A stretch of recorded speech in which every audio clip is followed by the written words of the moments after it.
Eh bien, bonjour à toutes et à tous. J'espère que vous allez bien en ce dimanche de week-end. Comme chaque semaine, je l'avais annoncé, je vais me prêter à l'analyse du tournoi hebdomadaire. Donc là, on est sur un tournoi de bataille sanglante. Bon, c'est marqué, hein, soin et résurrection sans effet.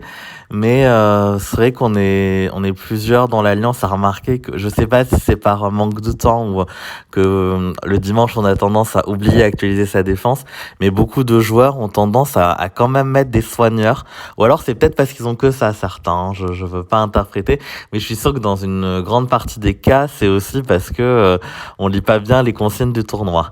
Donc pour rappel, en bataille sanglante, tout ce qui est Bélite, Hawkmoon ne vont pas servir, hein. Donc votre défense va être vulnérable et on va se faire un plaisir de ghoster sur le héros soigneur qui va pas du tout contribuer à l'effort de défense, et le risque c'est de vous retrouver avec une défense C, D voire E et un butin bien moins intéressant à la fin, donc c'est vraiment dommage.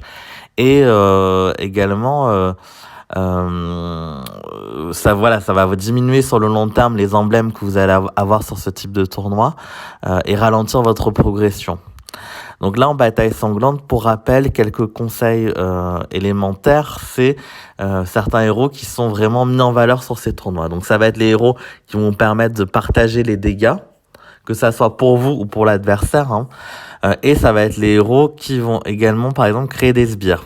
Donc pour moi, il y a pas mal de héros qui sont assez utiles dans ce tournoi. Ça va être les héros comme Gunnar, comme Gvazir. Gunnar, pourquoi? Parce qu'il partage les dégâts. Gvazir, parce qu'il crée des sbires pour tout le monde.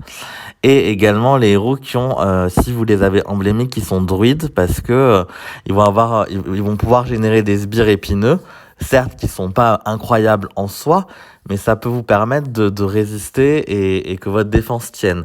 Sachant que sur les tournois 3 étoiles, avoir un rang E ou D, c'est catastrophique, hein, parce que ça va vraiment impacter votre classement. Donc là, pour ma défense, ce que je fais quand c'est un tournoi bataille sanglante, j'aime bien mettre en général Gvazir en tank ou Gunnar. Gunnar, il est lent, mais après j'ai un Gunnar qui est emblémé 20. Donc même hors attaque de ruée, Gunnar est très très bien. Donc je pense que c'est ce que je vais faire, je vais mettre Gunnar. Je vais le flanquer avec Vazir, qui est clairement un héros que j'ai envie de mettre systématiquement sur ce type de tournoi. Je vais mettre du violet avec Bjorn, parce qu'il tape 2 cibles et il fait très très mal. Ensuite, la question, donc ce serait quel serait l'autre flanc de Gunnar? Du rouge, hein. Du rouge pour punir l'adversaire. Qu'est-ce qui est Beauchamp, il fait vraiment ses preuves en tournoi 3 étoiles, parce qu'il va booster votre génération de mana 4 tours et va réduire le mana adverse aussi. Il tape tout le monde, même si c'est vrai, il tape pas si fort que ça, mais bon, on peut pas trop lui en demander. Et là, la logique voudrait que je mette du vert. Mon vert le plus solide, c'est Grève-le, mais on est bien sur un tournoi à bataille sanglante, donc à part son boost d'attaque, il ne servira pas, malheureusement. Du coup, là, bon, je pourrais mettre un Berden, mais qui est pas fortement emblémé et que je trouve plutôt faible. Il y a Poppy qui est très très bien aussi. Donc là, j'ai quand même envie de mettre un héros qui tape tout le monde.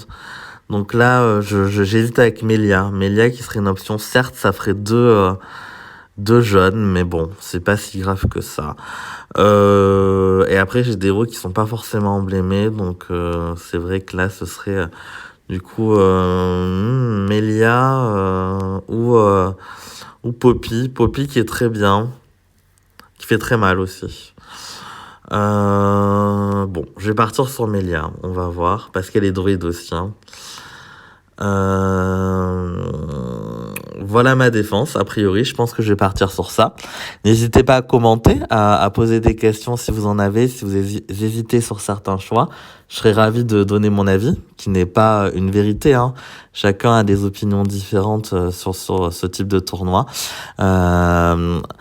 Voilà, je vous souhaite une très belle fin de journée et à très bientôt pour de prochaines vidéos. Belle journée.